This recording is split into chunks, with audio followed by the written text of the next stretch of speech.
Meron po tayo nakitang isang Twitter noong May 5, 2020. At ito'y galing sa isa pa namang kaibigan natin, si Karen Davila. Ang sabi niya po ay, let me quote her.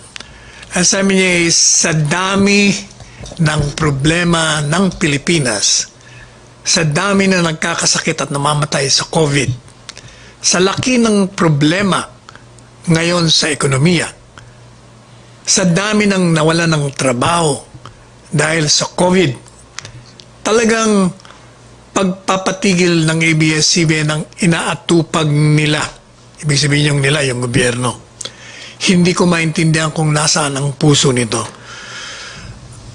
Alam po ninyo, unang-una, let me preface my discussion of this by saying that Karen Davila is a personal friend. Mali ka, Karen. Malayong malayo yung binabanggit mo na ang inaatupag ng pamahalaan ay ang pagpapahinto ng ABS-CBN. Ang inatupag po ng pamahalaan, you should know this.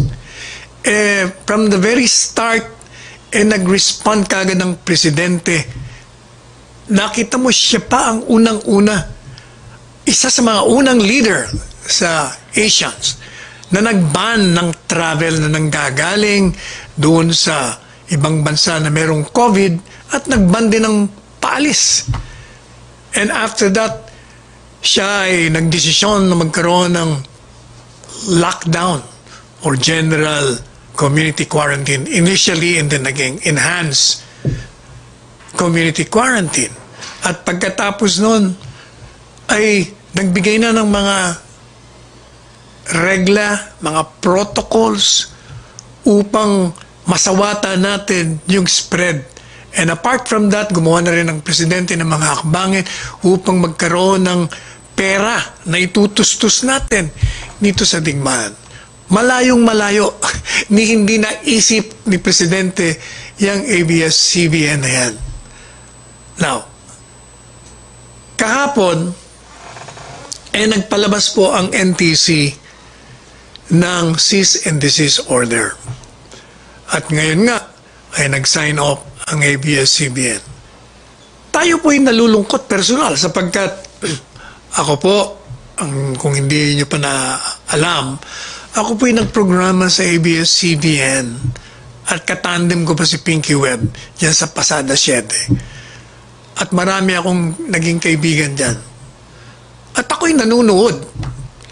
Nalungkot din po tayo. Pero gaya ng sinabi ko, Karen, sa'yo, sa programa mo noon, ang presidente, kung meron man siyang naging pahayag na sa tanaw ng iba ay gusto niyang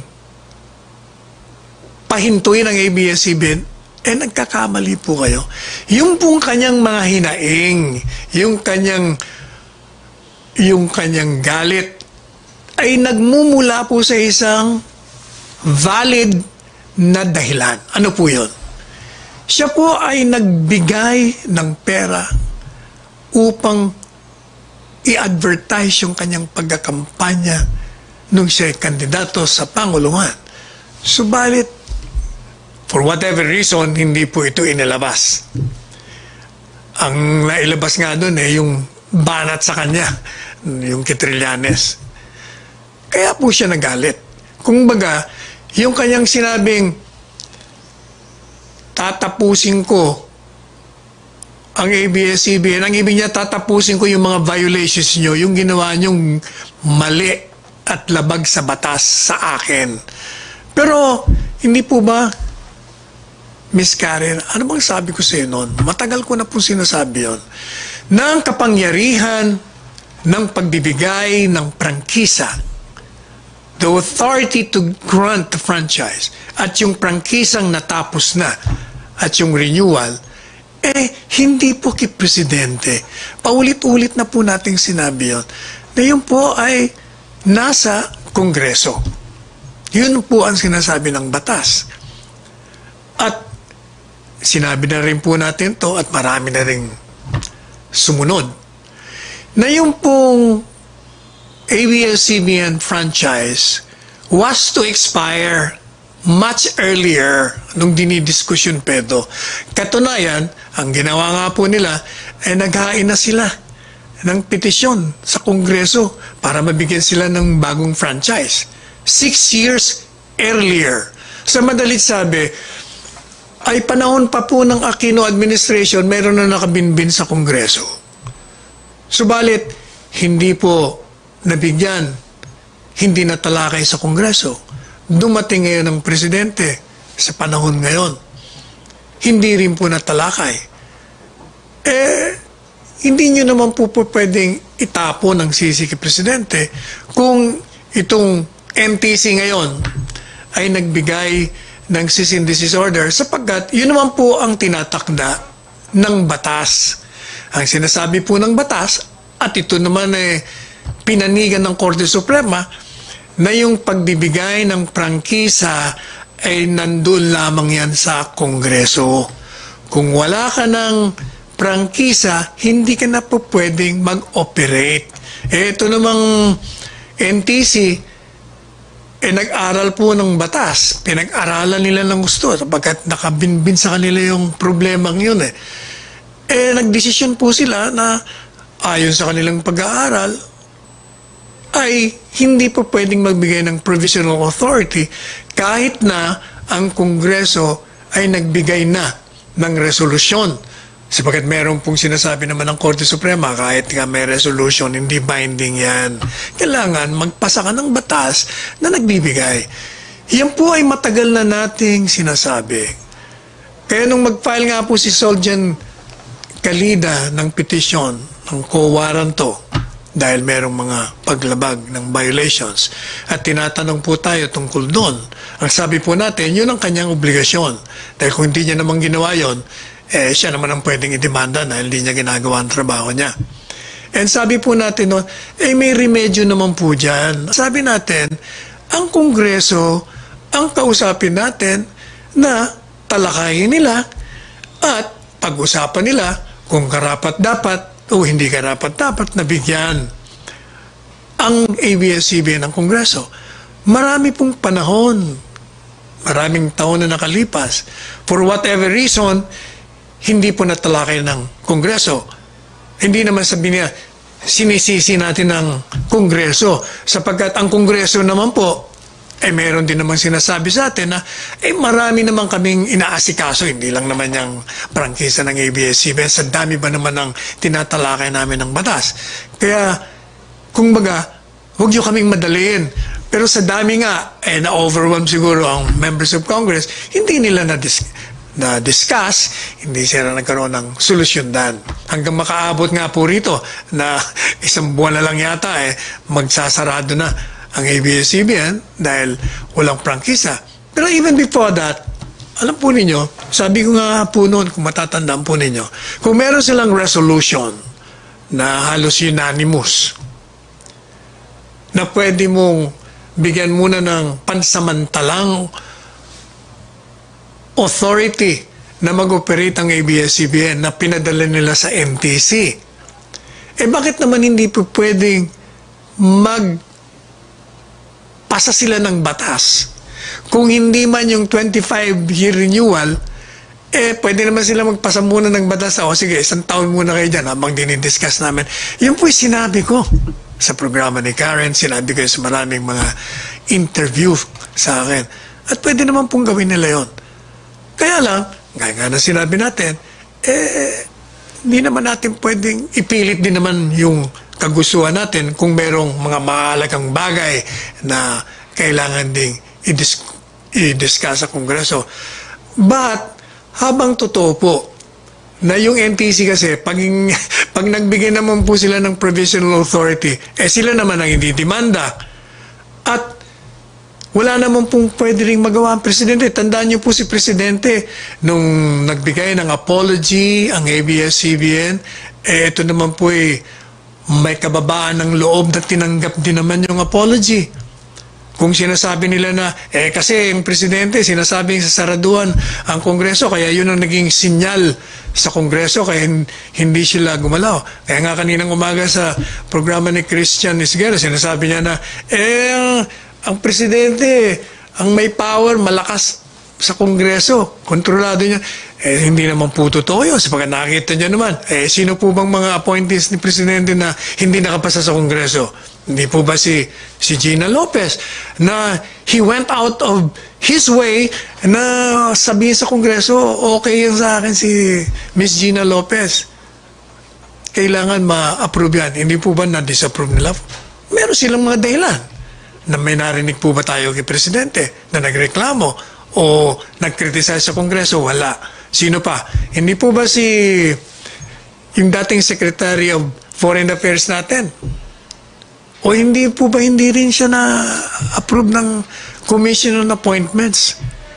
O wala rin tayong narinig kay Presidente. Madalit sabi, hindi po totoo yung sinasabi na kung anong gusto ng Presidente, yun ang gagawin ng Kongreso. Unang-una, huwag naman natin pong hamakin naman ng mga miyembro ng Kongreso. Meron silang sariling kakayahan, talino, at kalayaan, independence, kung anong gusto nilang gawin. Ang dalawang sangay pong yan, nag-uusap kung anong ikabubuti ng bayan.